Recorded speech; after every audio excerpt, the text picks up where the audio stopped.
Good afternoon. Thank you for having us here today to talk about our health system's approach to health equity. My name is Elena Mendez Escobar, and I'm the co-executive director of BMC's Health Equity Accelerator that I'll share a bit more details in a minute.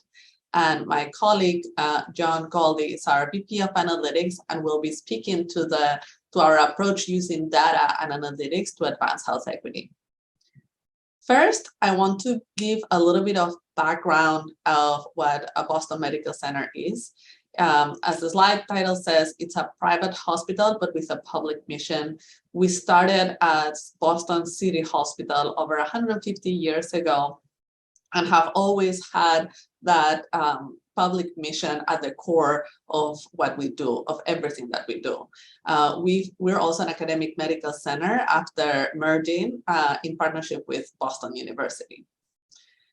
To give you a sense of our patient population, we have almost 2/3 of our patients identify as Black, Hispanic, or Latino.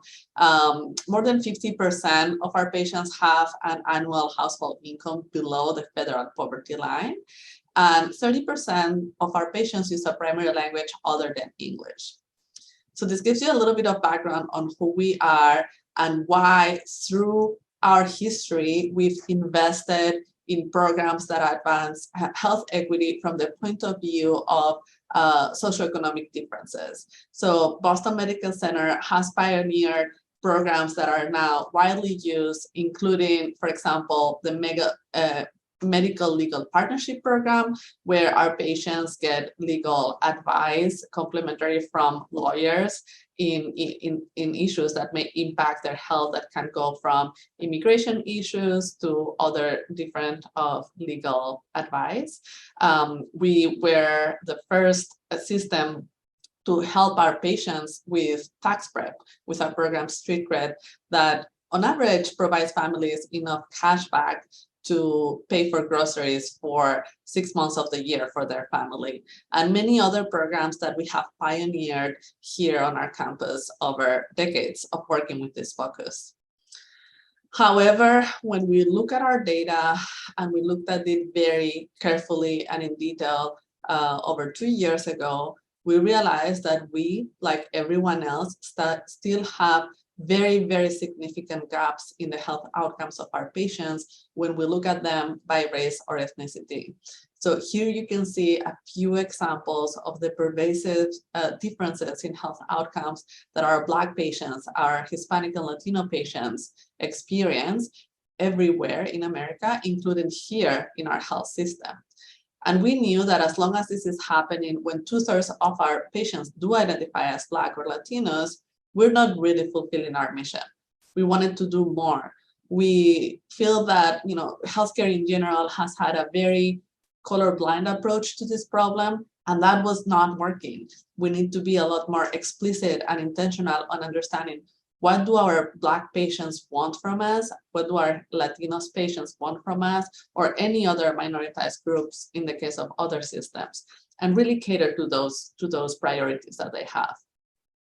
So with that in mind, in the fall of 2020, we started a very significant process that engaged our full healthcare system to truly understand and get organized on how can we advance health equity from this point of view of race and ethnicity. We conducted over 100 analyses to understand where are the greatest inequities in our system.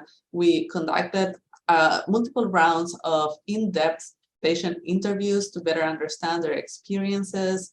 And we engage a very multidisciplinary team of people across our campus, from academics, all kinds of staff, clinicians, community leaders, to truly together look at this problem from different angles, and really identify a vision and a place to start moving towards more health equity. Our work groups really covered everything in our system, from HR to clinical operations to the pieces around our academic mission of education and research to advocacy. And after this work, what came out was the vision for our Health Equity Accelerator. So we launched the Health Equity Accelerator almost a year ago today with a mission to transform healthcare to deliver health justice and well-being. The Health Equity Accelerator has oversight from the full leadership of our system. All of our health executives, from our CEO to most of our clinical chiefs, are part of the oversight of the accelerator. We also have a community advisory board. And the reason for this is that for us, health equity is truly not a small initiative that we're doing on the side. We really wanted this to be something that is transforming everything we do every single day in relationship to our patients. What is the accelerator? I'll convey what we are trying to do in a nutshell and then provide one example. So really high level, the idea of the Health Equity Accelerator is we want to start acting. We don't want this to be an initiative to further describe the problem. We have this bias to action, to try new things that are going to change healthcare for Black people, for Hispanic people, for Latinos, for other minoritized groups. And the key is that we are breaking silos. So our teams are always multidisciplinary teams that include clinical care staff of different types, also researchers, community members, operators, and put them to work together to break those silos that sometimes mean that the latest research really doesn't make it into the clinics for years at a time, or the latest interventions that a clinic may be finding out don't get scaled because they don't get evaluated and published fast enough. So the goal of the accelerator is to break those silos and have people facilitate that they can work together to more rapidly make progress. We also identified 5 clinical areas where we saw the highest health inequities in our data. And we honestly find this is pretty consistent with what other centers are seeing throughout the country. So the 5 areas that we have prioritized are maternal and child health, infectious diseases, behavioral health, which includes mental health and addiction, chronic conditions, oncology, and end-stage renal diseases. In a nutshell, our multidisciplinary teams are going into each of these areas one at a time to identify everything that we know about that area, understand the root causes as much as possible of those racial inequities, partner with our patients and our community to start innovating and transforming the care, and start implementing it, evaluating it, and publishing on it, with accelerating this cycle as much as we can. In a nutshell, this very schematically shows a little bit of the types of work that we're doing. So we have clinical teams, multidisciplinary team focused on each of these clinical area. We've had one in equity in pregnancy and COVID vaccine for over a year now. And this summer we have launched equity in diabetes and equity in cancer. And in parallel, we're doing a variety of transformational work throughout our system to truly create and build out those enablers and core infrastructure that are needed to advance health equity.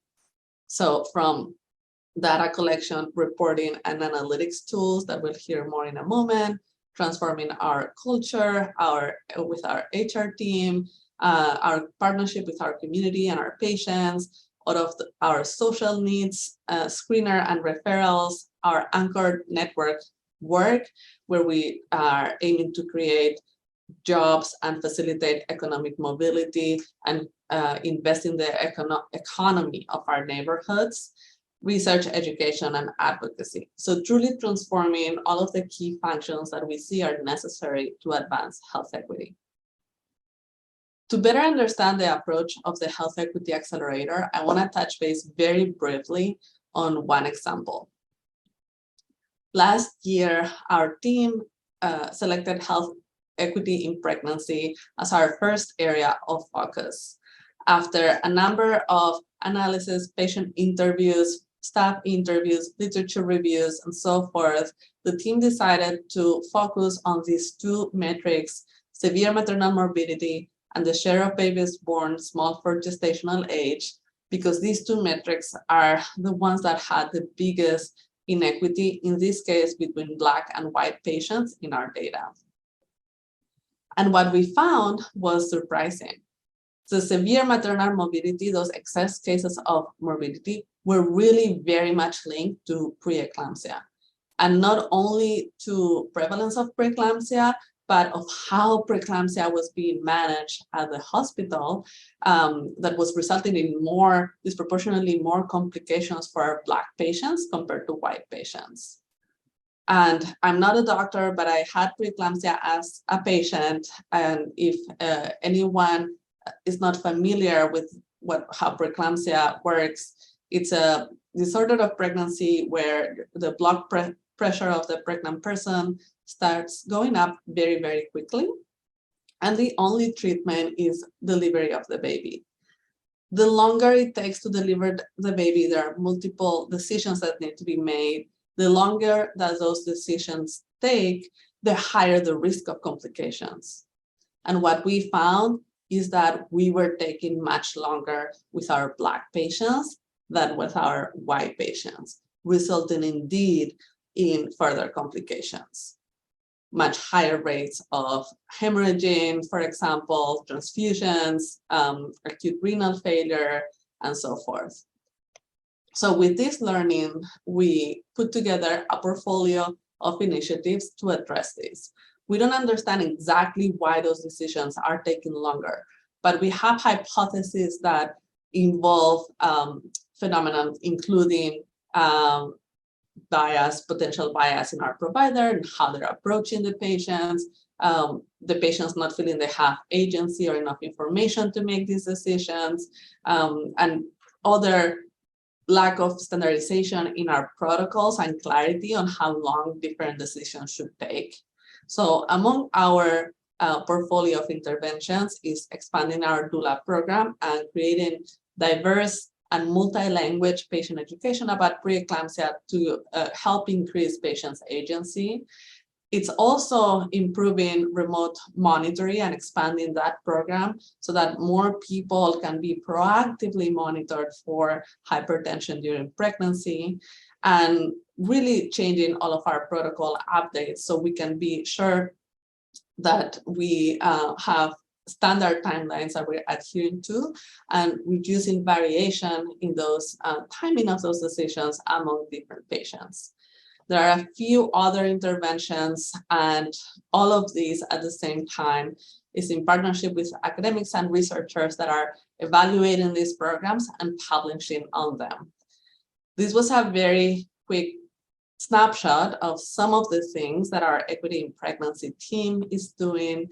If anyone would like to know more, I'll share a link of an article that we've published on this topic with a lot more details.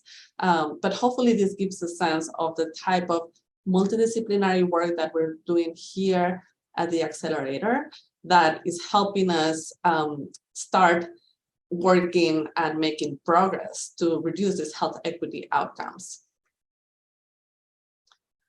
To end, I wanted to share 5 lessons that we've learned on our journey so far that we think are transferable to really any type of medicine or clinical space, in the hopes that it could be helpful for others.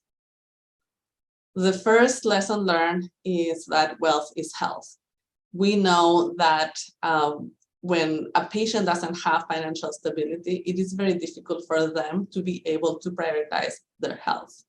And we know that because of decades of systemic racist regulations such as redlining, anti-Chinese laws, and so forth, Black patients have had much higher barriers for wealth building than white patients.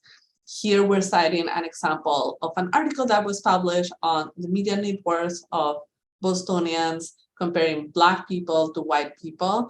And this is not a typo on the slide. Indeed, the result of that paper was that Black people had a median net worth of $8 compared to $247,000 here in Boston. So there are very meaningful differences in wealth that had an impact in health, that it is our responsibility as health systems to help change that. And that is why we're doing all of that work around being an anchor network and participating in our local economies with our procurement, with our employment, and investing in local businesses, as well as other initiatives. The second lesson, a little bit less intuitive, is that time is a luxury, and taking care of health can take a lot of time. I'm sure many of you have had the experience for yourself or your loved ones of taking many months or multiple visits to be able to diagnose a condition that was particularly tricky. I know that managing diabetes can take up to 2-3 hours a day between the exercise regime, the medications, the food, the glucose measurements, and so forth. And time is something that not everyone has. A lot of our patients have multiple jobs. And here's an example. I'm citing national statistics that says that 64% of Black children live in single-parent households. As you can imagine, those adults living in a single-parent household have very, very limited time to be able to be engaging with all of the necessary steps that the healthcare system sometimes require. So what do we do about this? We really have to think about how to make it easier and more convenient for our patients to be able to engage with the healthcare system.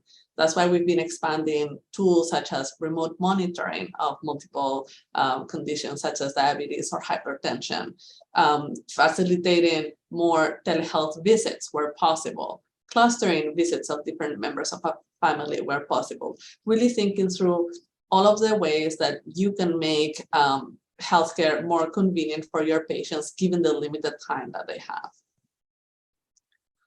Number 3 is how critical agency is.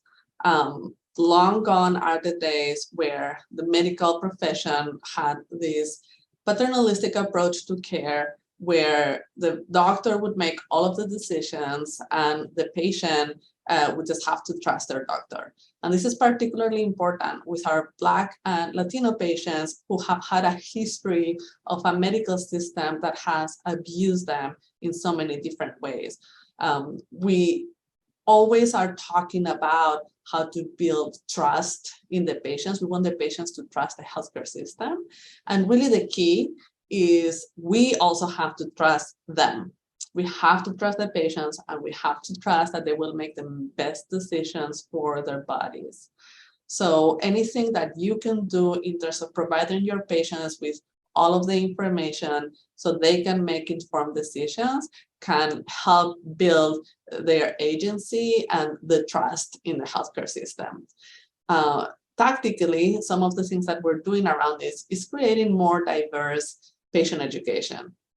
Here are some vignettes of an educational video that we've been working on around pregnancy and preeclampsia to share more information on preeclampsia with our patients. As you can see, we make an effort to have very diverse representation of our patients in the videos, and we will be translating them to multiple languages to make them more accessible. So that in this case, if a pregnant person is to encounter a situation where they have preeclampsia, this is not the first time they're hearing that term. They have heard about it before. They know a little bit about the options, why someone is asking them to make a certain decision, and may feel more empowered and informed to be able to make those decisions in a timely manner. The fourth lesson is really, truly very important, and I think very, very translatable to any other field, which is timing is everything. We're truly finding that a lot of the differences in health outcomes don't really come from differences in the quality of the care, but really the timing of the care. I was just talking about earlier about how all of those decisions on how to manage preeclampsia are taking longer on Black patients. We know that diabetes and many cancers are typically getting diagnosed at a much later stage for Black patients and for Latino patients. We know that there are studies that show the time from arrival to an ED with a stroke until being seen by a specialist can be 2 times longer for Black patients than white patients. And this is something that results in further complications and much worse outcomes. Here is another example that was recently published in the New England Journal of Medicine. This is a characteristic tick bullseyes mark that helps doctors identify a potential case of Lyme disease. As you can see, it looks very different on a white skin tone than on a dark skin tone. And most doctors are not being trained to see these differences, which is resulting in delays of diagnosing Lyme disease, which is a very time-sensitive condition. So I encourage all of you to think about, in your department, in your line of work, what are some very time-sensitive decisions that have disproportionately impact of outcomes? Maybe it's a condition that you know is not always diagnosed on a timely manner. Many it's a transition from diagnosed to initiating certain medication, certain treatment, referrals to PT, and when is PT started. Think about what is a very, very time-sensitive situation and what can you do to reduce the time that it takes for all patients, but especially for minoritized patients. And we have found that simply by putting focus on that timing and saying this referral must happen within 24 hours, or an appointment must be found within X many days, just by putting focus on it, this is an inequity that can close very, very quickly and have tremendous impacts on outcome. So we really encourage you to think about what this may look like for you in your departments. And the last lesson I wanted to share so far is that averages are blind. Sometimes, oftentimes, we build our protocols and recommendations based on national averages, and that doesn't work for everybody. One example is we recently started an initiative around cancer. And every time cancer screening, every person I talked to would recommend we deprioritize prostate cancer because no one really dies of prostate cancer anymore. However, it turns out that whereas that's true for white patients, prostate cancer has a much lower death rate for males than lung cancer does. For example, I would take you to prioritize lung cancer. It is not true for Black males, where prostate cancer still has an incredibly high death rate. So you have to really look at your data by race and see what is important to your Black patient, what is important to your Latino patients, what is important to other groups that may be relevant to you, and not leave those behind. Because that is also a way, just not focusing on the things that are prevalent for one group but not the other. It's a big way that we are also often introducing inequities. And speaking of this use of data and reporting to understand where to focus on, I would like now to pass on the baton to my colleague, John Goldie, to speak a little bit more about how we have used data and analytics so far to help us advance our role towards health equity.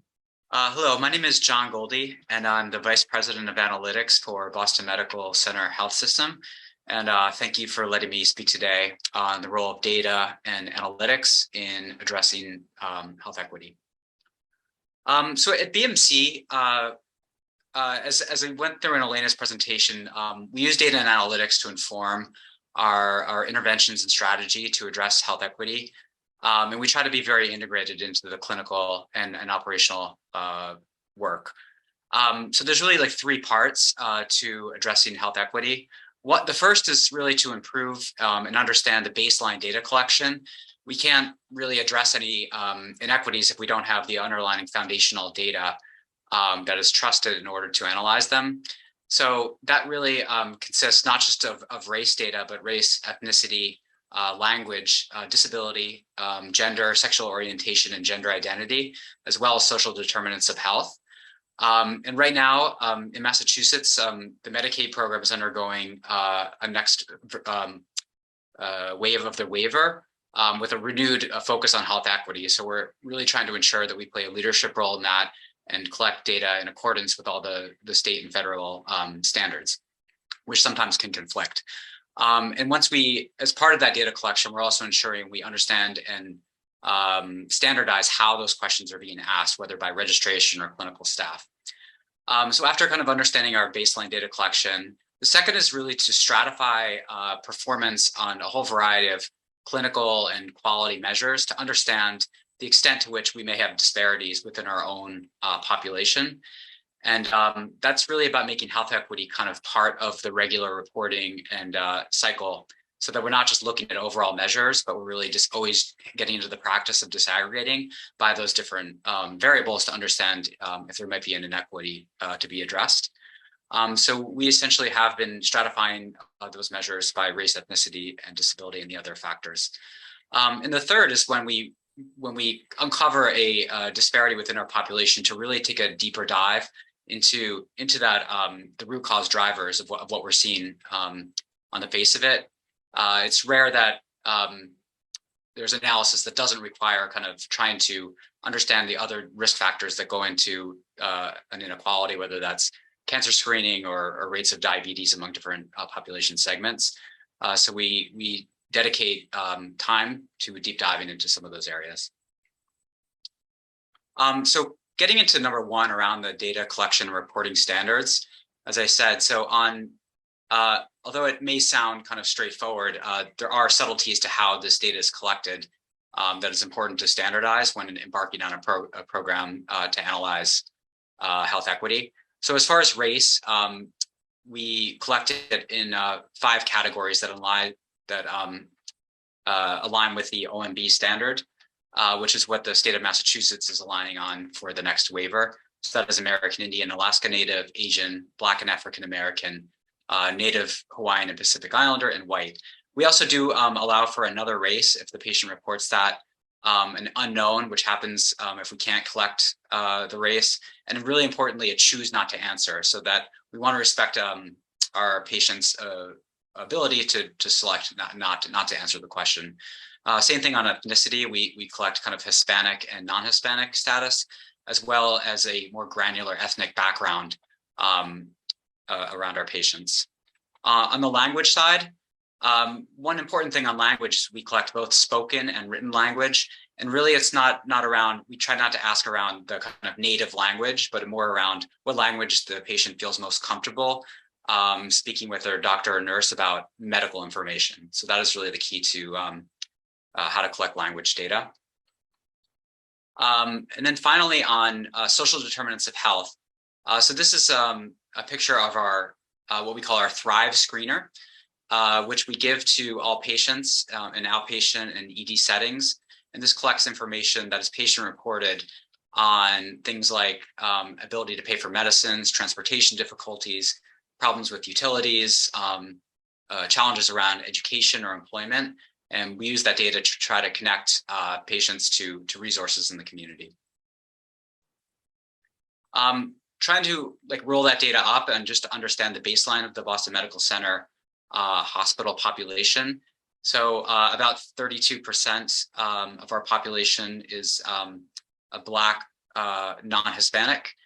We have another 24% that is Hispanic or Latino, and about 25% white non-Hispanic, and then a breakdown of other races you can see on this chart.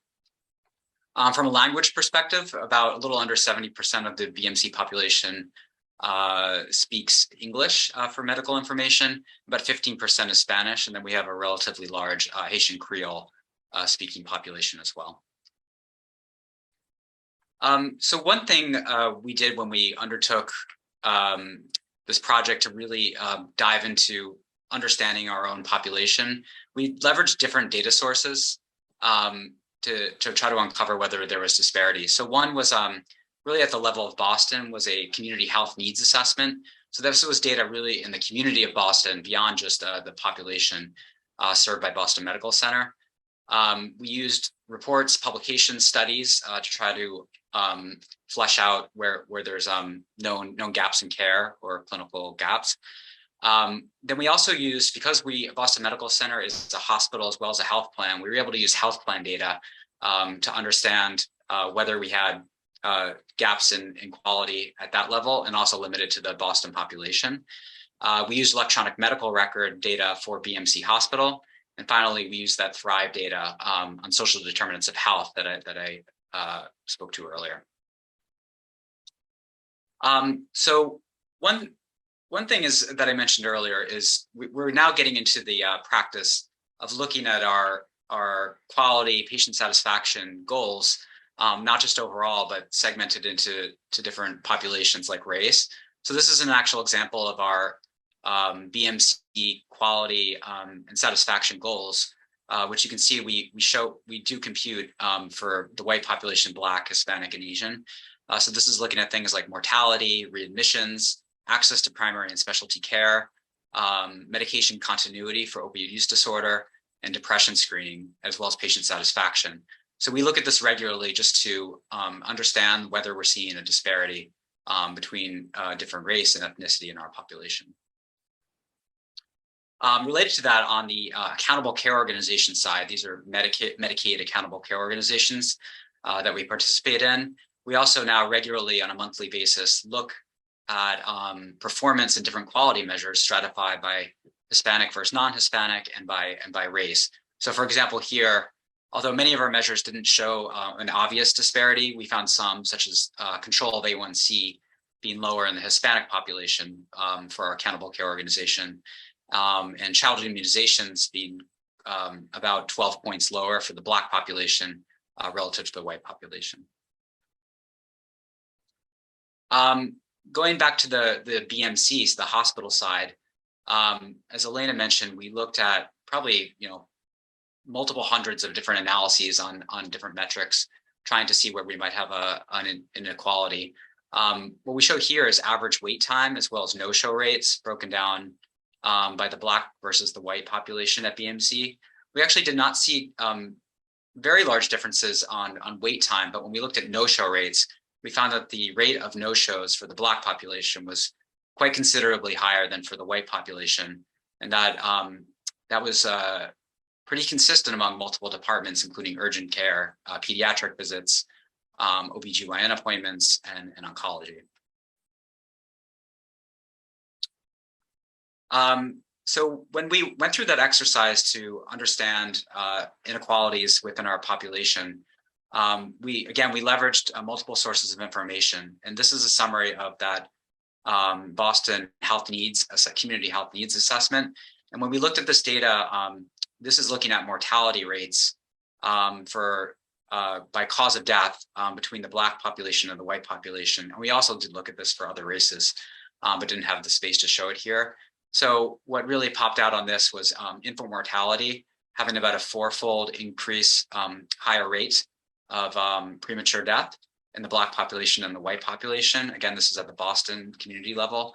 Higher rates of prostate cancer mortality, diabetes mortality, as well as homicide mortality. So we try to use this data to inform what some of our priorities would be as a health system going forward.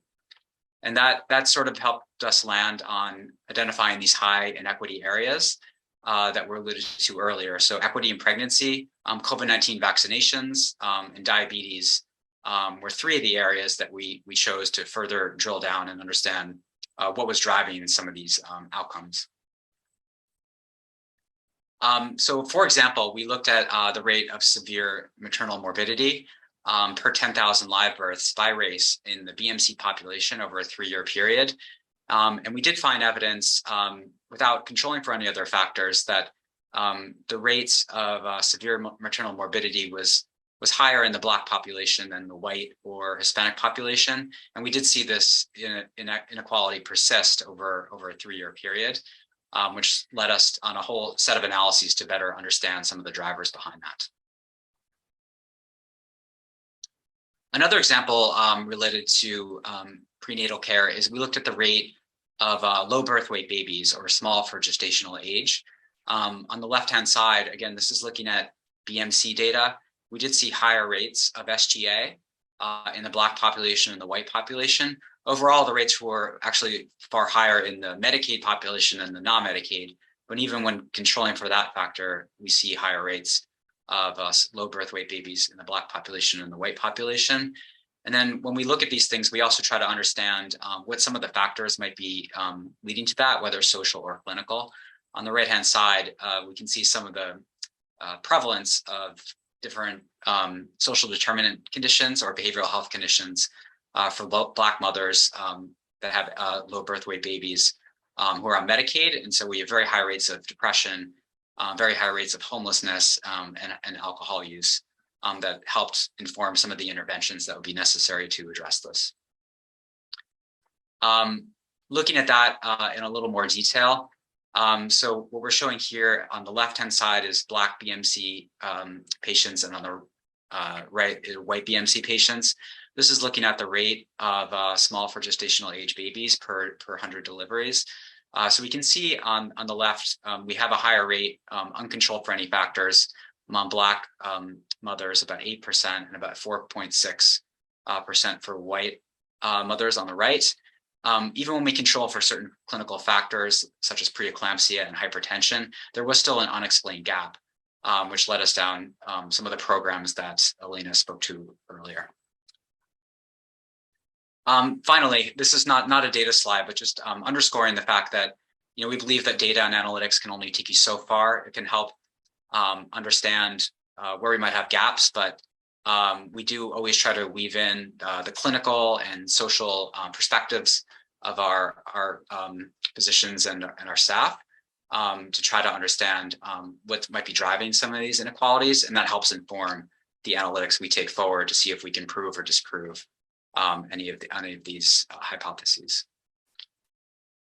So I thank you. That was just a summary of how we use data and analytics to inform health equity analytics within our BMC population. And we look forward to any questions. Thank you.